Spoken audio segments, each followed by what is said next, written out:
Hey guys, what's up? I'm gonna try to tell a long story today, but I don't know for how long that'll be because it is so hot in my loft. We have a heat wave right now in Ohio and it's trying to kill me. I'm melting. All of us are melting. Despite that though, I still got a hot and spicy story time for you, and it's about the time that one of my teachers made me cry in the hallway because she's a freak. Now this teacher my mom warned me about because she gave my brother a hard time and everybody knew this lady. Here's the tea though, she's technically not a teacher. She's the secretary in the front office. Now I know what you're thinking. Why would they put the most miserable woman on the face of this earth in the front office where she's gonna be greeting people? This woman was a stick in the mud. Not once has she ever been the life of a party. Her name was Diana and she was the secretary at my alma mater for years. She no longer works there, so please don't send hate mail to the secretaries at Fairfield Union because I don't know any of them. This story I'm about to tell you happened in fall of 2015, shortly after my mom got arrested, okay? For domestic violence. As I always say, that's a story for another time because today's is about Diana. Like I said, when I was a kid, my parents warned me about the mean secretary lady. My brother said many times, oh, just wait till you get to high school. You think that the teachers are rude now? Wait till you see the ones at high school. In fact, wait till you meet Diana. And I'm like, who's Diana? The front desk lady. You don't know a bully until you've interacted with her. Diana is the epitome of an adult that hates kids because they have yet to fail like she has, okay? I don't think this woman has ever left the hometown that she was born in. You can tell by one interaction with her. And I remember my first interaction with her, okay? I was in the 6th grade. I used to go to the high school on Tuesdays and Thursdays for band practice. So I would get up early and my brother would drive me. He would go to class on his normal time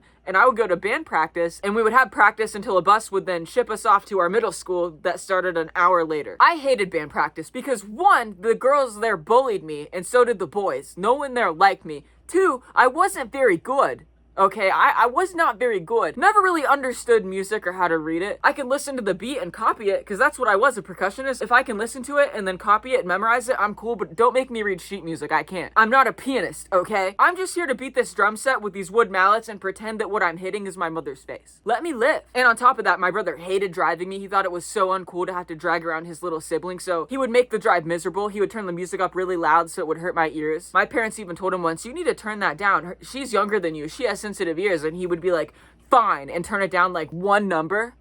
It would go from being on like 72 to 70. Well, technically I turned it down. Technically, if I was bigger than you, I would punch you in the face. Be grateful. This particular day at band practice, we finished early. So we got to go to the lunchroom and hang out there and get some of the breakfast that the high schoolers were having. And don't worry, they would keep the high schoolers on the other side of the room away from us middle schoolers. But me and my friend had to wee, okay? We had to take a wee. So we asked the band guy, yo, can we go wee? And he says, yeah, go ahead. And we walk out and immediately we're like, wait, we don't really know where it is. But the school is shaped like a U, so we figure if we just walk one direction, we'll eventually find one because there's only 2 ways to go. So there's probably a bathroom on either end, right? Right? Well, unfortunately for us, we picked the direction that goes past the front office. Now, the front office at Fairfield Union has these floor-to-ceiling glass windows, so the people in there can see you in the hallway. Diana happened to be looking out because she was always looking out. She was always looking out, trying to find somebody in between bells to just ruin their moment. And so that's what she did. She saw us 2 young girls going to walk to the bathroom, laughing, having a good time. Not on her damn watch. Is that joy happening in front of me? Hell no. She busts out the door and says, girls, where do you think you're going?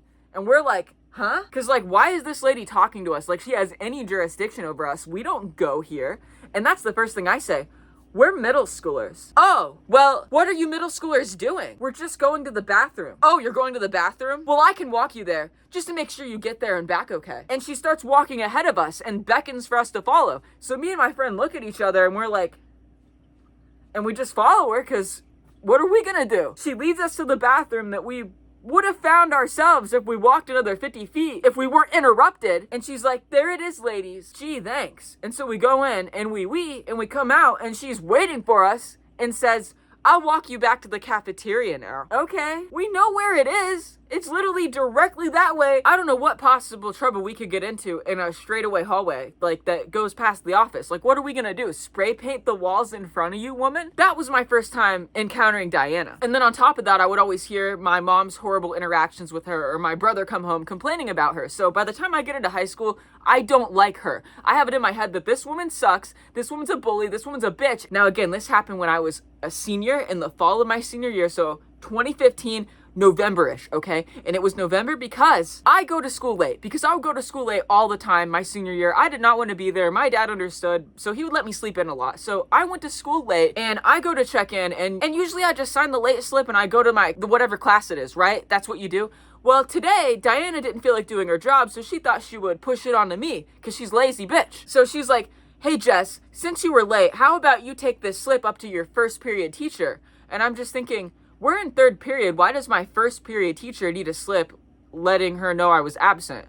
What about my second period teacher? Wouldn't you need to go there too? I didn't understand it, but I'm just like, okay. And I'm thinking, my first period class is a study hall with 150 students in it, sitting quietly in a room. If I walk in there, all eyes are going to be on me. That is my neurodivergent hell. When I have a nightmare, I don't dream of myself naked. I dream of myself at the front of a classroom with 150 eyeballs on me, okay? That's what I dream of. I guess that's technically what's happening right now.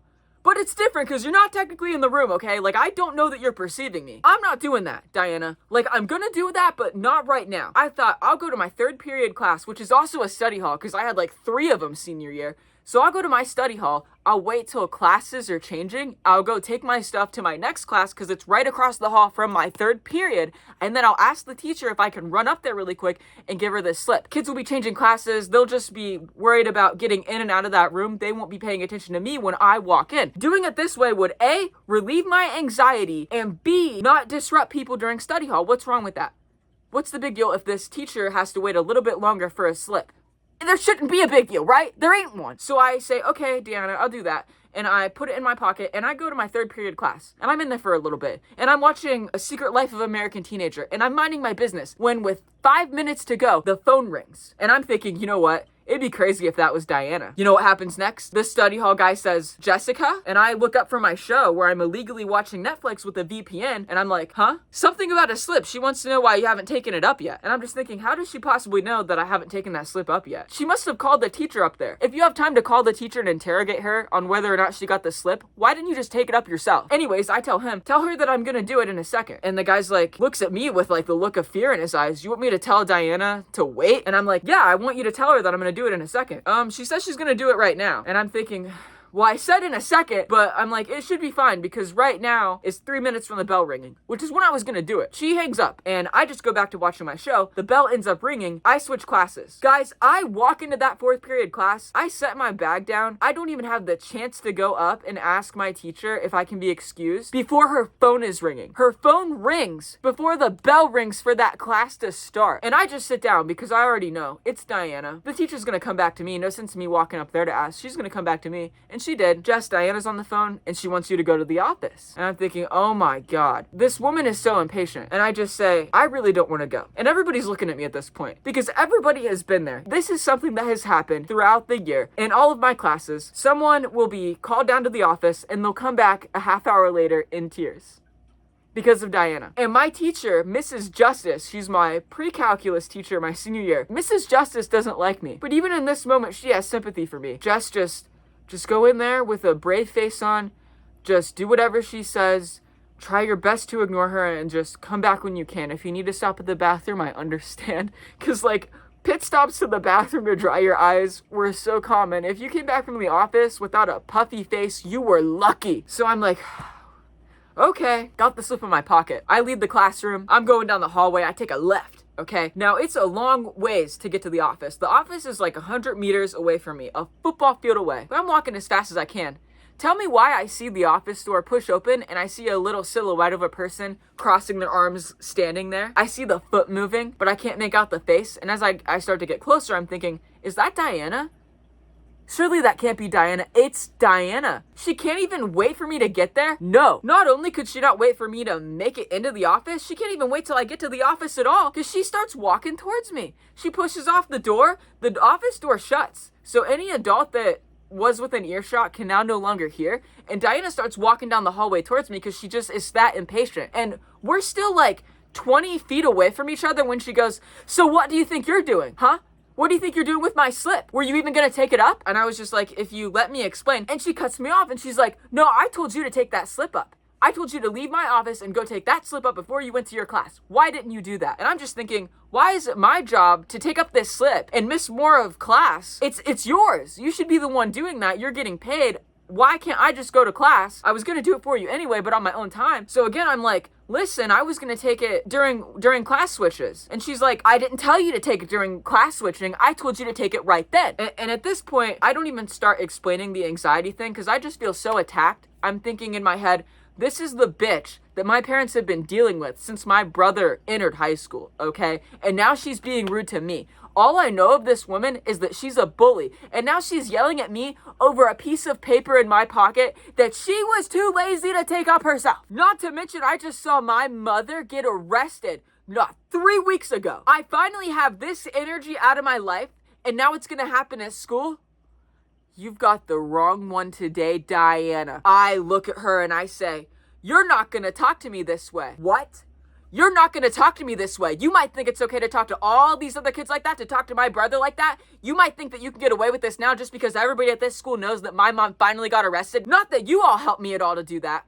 Because you fucking didn't. You might think I'm an easy target now, but I have a little bit of Linda in me, and you're not gonna talk to me like this. And she's all shocked, and she's like, you can't talk to me this way. And I'm like, oh, but you're allowed to? Huh? You think that you can get away with talking down to students, but then when they talk back up to you, suddenly you can't handle it? And we're just yelling at each other. And guys, this was back at a time where I was newly coming into myself that I am today, where I don't take no shit and I stand up for myself. This was the first time I had ever stood up against a teacher, and after I stood up to her, I started standing up against everybody, even Mrs. Justice. She would yell at me over homework problems that were so minuscule when I literally just had to testify against my own mother for being on top of my father, beating him in front of my eyes. And you're yelling at me because I'm filling in problems as we go over them in class, something that you know everybody's been doing all year. You're gonna start picking at me for that, for not trying to go out of my way to do it at home when I have big boy problems on my mind? Hell no. So this kind of just started that spark that I'm gonna stand up for myself. Nobody is gonna take advantage of me or talk over me, no matter how old they are, what place of power they're in. I don't give a shit. Whatever level of respect you're dishing out is the same I'm giving back. So if it's negative 100,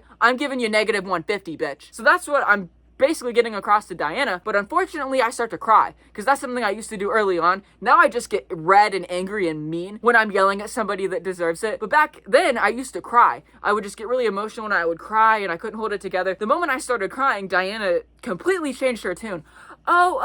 It's okay. It's okay. You know what? I'll take the slip up. I'll take the slip up. And at this point, I was able to get out that the reason I was going to wait is because I didn't want to walk in front of all of those kids. And at this point, Diana pulls something out of her pocket and she tries to give it to me. You didn't pick this up after the banquet. This is yours. And it's like my special senior DVD that my coach made for the senior cross country kids with all of these funny videos and pictures of everybody. She's like, here, take this. Pretend this is it. She's trying to give it to me. And I go, no, I don't want it. I don't want it. I don't want to remember this year. I don't want to remember anything. And she's like, well, you might later. And she's like trying to give it to me. And I finally take it. I don't know where that DVD is now. I don't have it now, I don't think. But it was just so funny. She's trying to give it to me and I'm trying to push it away. And I'm just trying to wonder at what point Diana realized maybe I shouldn't be yelling at this student because they clearly have a bunch going on. Like, it took until I cried for her to realize nothing I said about respect or that you can't talk to me like this made it through until she saw the tears and she realized, oh, if this student goes and tells my boss in there that I just made them cry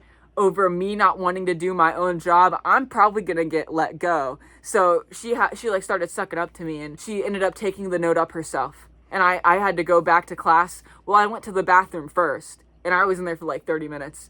My face was so puffy and I thought, it's not going down. I'm just gonna go back to class. They'll all know what happened. I'm not crying over nothing. I'm crying because I just had an encounter with Deanna. Like, everybody will know. And I walk back in and I sit down and everybody knows. They all just look at me. So I'm like getting stared at anyway. The one thing I was trying to avoid was walking into a classroom with a bunch of eyes facing front, and that's exactly what I experienced. Granted, it wasn't 150 students in a quiet study hall, it was 30 in a math class with the teacher at the front talking, but still, they all looked at me, saw my face, and then started whispering like, yeah, she just came back from the office. Yeah, Deanna must have just yelled. My teacher, Mrs. Justice, again, the one who I ended up butting heads with, comes back and consoles me like, are you okay? Do you need anything? And I'm like, I'm fine. Don't send me to the office for nothing the rest of the year. And she didn't. And that was my experience with Diana. And if she's watching this is for you, Diana. Yeah, that's it for this week. I'll see you guys next Friday at 3. Bye.